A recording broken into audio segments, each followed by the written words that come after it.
여러분 안녕하십니까. 광주 MBC 뉴스투데이입니다. 먼저 오늘의 주요 뉴스입니다. 10년 전 200만 명 선이 무너진 전남의 인구는 이제 190만 명을 지키기도 어려운 상태입니다.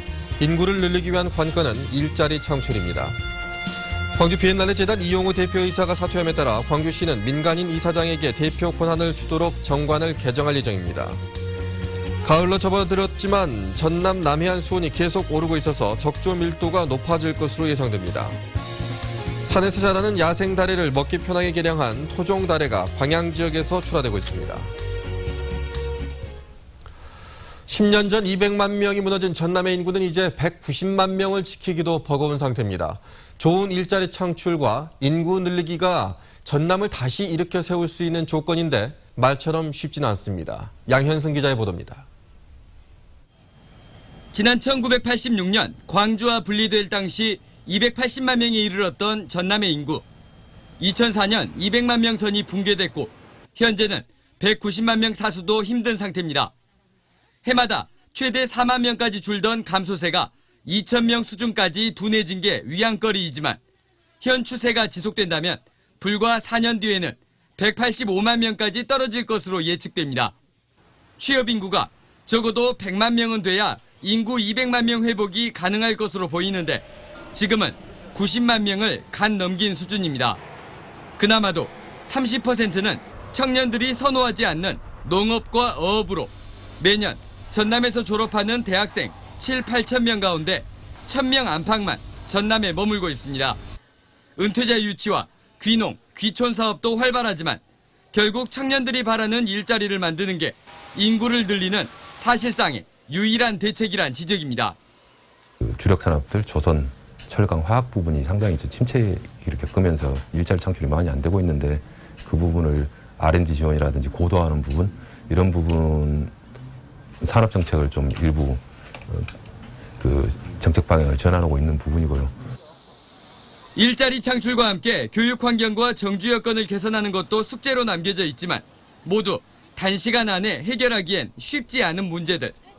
내년 명절 그리고 그 이후 명절에는 좀 더 청년들로 북적이는 전남이 되길 희망할 뿐입니다. MBC 뉴스 양현승입니다. 광주 비엔날레 재단 이용우 대표이사가 사퇴함에 따라 광주시는 재단 이사회 개편 절차에 나섭니다. 광주시는 추석 연휴가 끝난 뒤 비엔날레 재단 이사회를 열어 당연직 이사장인 광주시장을 명예이사장으로 전환하고 새로 선출되는 민간인 이사장에게 실질적인 대표 권한을 주는 방향으로 정관을 개정할 예정입니다.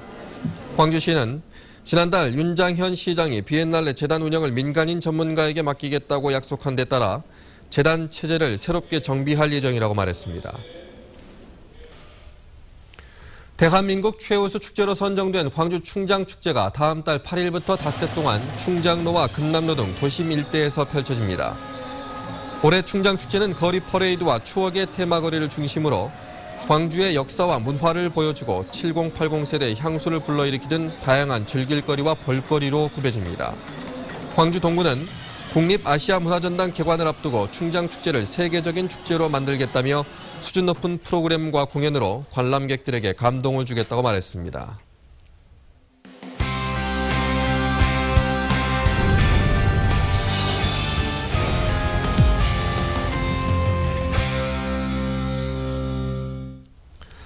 광주 MBC가 창사 50주년을 맞아 선정한 희망인물을 소개하는 순서입니다. 오늘은 한국 고전의 세계화를 위해서 고전 번역 연구에 10년 넘게 몰두하고 있는 대학 교수를 소개합니다. 송정근 기자입니다. 호남대학교에서 학생들에게 영어 영문학을 가르치면서 10년 넘게 영문 번역서를 쓰고 있는 최병현 교수. 최근에는 태조 이성계의 제7년간의 역사를 기록한 태조실록을 번역하는 등 지금까지 총 4권의 번역서를 썼습니다. 대학에서 영문학을 전공한 최 교수가 고전 번역 작업에 뛰어들게 된 계기는 90년대 메릴랜드 대학교 용산분교에서 초빙 교수를 하게 되면서였습니다. 한국 고전 문학을 영어로 번역해 놓은 책이 한 권도 없다는 사실을 알게 된 겁니다. 근데 한문학을 가르쳐 보려니까 책이 없는 거예요, 교재가. 그래서 책이 교재가 마땅한 교재가 없으니까 숙제를 내줄 수가 있나. 또 강의 시간에 토론을 시킬 수가 있나. 하지만 최 교수에게 번역 작업은 쉬운 일이 아니었습니다. 복잡한 한문을 알기 쉬운 용어로 바꾸는 작업과 전공 분야가 아닌 한국 고전을 공부하는 일은 도전 그 자체였습니다. 대표적인 번역서인 목민심서는 번역하는 데만 무려 10년이 걸리기도 했습니다. 근데 이제 하버드에서 이 데드라인은 다가오고 이 책에 나를 괴롭히는 것 중에 하나가 이 여진족들 이름이에요. 복잡해. 이 이름이 얼마나 길은지. 현재 박제가의 북하기를 번역하고 있는 최 교수. 고전 번역 작업을 물도 없는 곳에서 헤엄치기라고 표현하면서도 한국 고전의 세계화를 통해 존경받는 한국을 만드는 게 꿈이라고 말합니다. MBC 뉴스 송정근입니다. 세월호 실종자 10명에 대한 수색 작업이 추석 연휴에도 계속되고 있습니다. 범정부 사고대책본부는 지난 7일 2차례 수중수색을 벌인 데 이어 계속해서 수중수색을 실시했지만 추가로 희생자를 수습하지는 못했습니다. 구조팀은 연휴 기간 사고 해역의 파도가 0.5m 안팎이고 바람도 불지 않아 수중수색을 이어나갈 수 있을 것으로 보고 4층 선수 다인실 등 5개 구역을 집중 수색하기로 했습니다. 전남 남해안 해역의 적조 밀도가 높아질 것으로 전망됐습니다. 국립수산과학원은 고흥 도양과 금산, 도하 해역에 적조띠가 넓게 분포된 가운데 밀리리터당 최대 3,600개체 유해성 적조생물이 검출되고 있다고 밝혔습니다. 수산과학원은 일조량 증가로 전남 일부 해역의 수온이 27도를 넘어서는 등 당분간 수온이 올라가 적조 밀도가 높아지고 연안 집적 현상이 심해질 것으로 내다봤습니다. 광주와 전남경찰이 부과를 하고도 징수하지 못한 체납 과태료가 1,000억 원이 넘는 것으로 나타났습니다. 전남지방경찰청은 지난달 28일까지 부과한 과태료 가운데 560억여 원을 아직 징수하지 못했고 광주지방경찰청도 505억여 원의 과태료가 체납된 것으로 집계됐습니다. 이에 따라 경찰은 체납액 100억 원 이상인 경찰서를 대상으로 체납 과태료 기동 징수팀을 구성해 집중 운영할 방침입니다.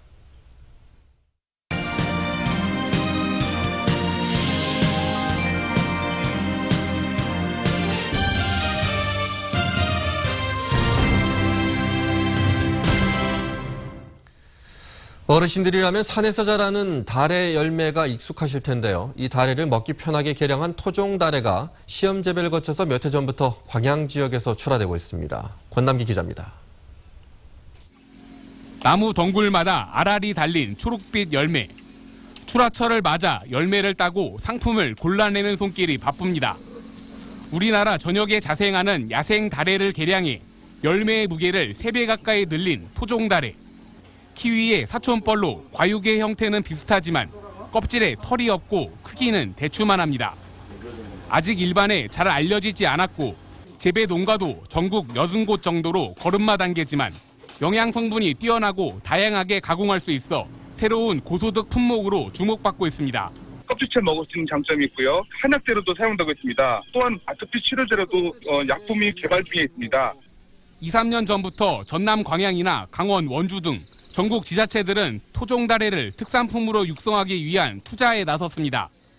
하지만 아직 판로가 없고 저장이나 보관 기간이 짧은 점은 해결해야 할 과제로 꼽힙니다. 대중화가 되려면은 정부 차원에서 우리 토종 다래를 홍보를 해서 점점 가격 경쟁력을 잃어가는 매실이나 국제적으로 경쟁을 해야 하는 키위 사이에서 토종 다래가 새로운 국산 품종으로 자리 잡을 수 있을지 주목됩니다. MBC 뉴스 권남기입니다. 광주시는 농작물 수확기를 맞아 논밭이나 등산로 등에서 멧돼지를 주의하라고 당부했습니다. 멧돼지 번식기인 지난 4월에서 6월 사이 개체수가 크게 늘어나고 농작물 수확기에 접어들면서 야산 부근의 논밭과 등산로에 멧돼지가 출현할 가능성이 높아졌습니다. 이에 따라 광주시는 농촌과 야산 주변에 주의 안내판 등을 설치하고 멧돼지 기동 포획단을 조직해 피해에 대비하고 있습니다. 문화누리카드 이용자들에게 인천 아시안게임 입장권 할인 혜택과 가을 열차 여행 혜택이 주어집니다. 한국문화예술위원회는 문화누리카드를 이용하면 인천 아시안게임 개회식과 폐회식을 제외한 전 경기 입장권을 40% 할인된 가격에 구입할 수 있다고 말했습니다. 또 코레일이 출시한 문화누리 레일패스를 구입해 2, 3일간 KTX와 일반 열차 여행을 할 수 있다고 추천했습니다. 내년에 개관하는 국립아시아문화전당의 전시 공연을 운영할 기간제 인력 채용이 이달 중순까지 이루어집니다. 아시아문화개발원은 문화전당 전시와 공연을 개발하고 운영할 전문 인력 49명과 행정회계 직원 3명을 이달 중으로 공개 채용한다고 밝혔습니다. 원서 접수는 오는 15일까지 인터넷이나 우편으로 실시하고 1차 서류 전형과 2차 면접을 거쳐 이달 하순 최종 합격자를 발표합니다. 산림청은 지난달 태풍 나크리의 영향으로 감과 밤 등의 임산물의 피해를 본 전남 지역 420여 가구를 대상으로 산림작물 직접 피해에 대한 재해 복구비로 3억 원을 지원한다고 밝혔습니다. 태풍 나크리로 인한 전남 지역의 피해 임산물은 대부분 떫은 감으로 피해 면적은 491헥타르, 피해액은 2억 3,700만 원으로 집계됐습니다.